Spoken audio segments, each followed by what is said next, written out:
Guys അങ്ങനെ കറങ്ങിത്തിരിങ്ങി ഞങ്ങൾ എന്താ പറയുക ഞങ്ങളുടെ ലൊക്കേഷൻ എത്തിയിട്ടാ. ലൊക്കേഷൻ പറഞ്ഞതാണ്ടാ ഫുള്ള് പനിയായിട്ട്, കംപ്ലീറ്റ് പനിയും കാര്യങ്ങളായിട്ട്. പക്ഷേ ഞങ്ങൾ അന്നൊരുക്കി വരുമ്പോഴില്ലേ അവിടെ വരെ ഞങ്ങൾക്ക് വണ്ടി ഇറക്കാനുള്ള അവസരം ഉണ്ടായിരുന്നു. പക്ഷേ ഇത്തവണ ഫുള്ള് വെള്ളം കയറി ആകെ ഇവിടെ കിടന്നു. പക്ഷേ ഇവിടെ കിടന്ന് കറക്കാതെ തുടങ്ങി. മച്ചാമാർ യുദ്ധം തുടങ്ങിയിട്ടാ. മച്ചാ ഏതാ ഡാമിൻ്റെ പേര്?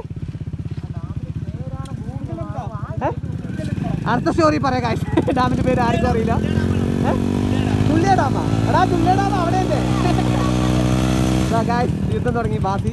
അപ്പോൾ അടുത്ത സ്റ്റോറിയിൽ കാണുന്നതാ മച്ചാൻ വന്നു. അടുത്ത സ്റ്റോറിയിൽ ഈ ഡാമിൻ്റെ കറക്റ്റുള്ള പേര് ഞാൻ പറഞ്ഞുതരാം കേട്ടോ.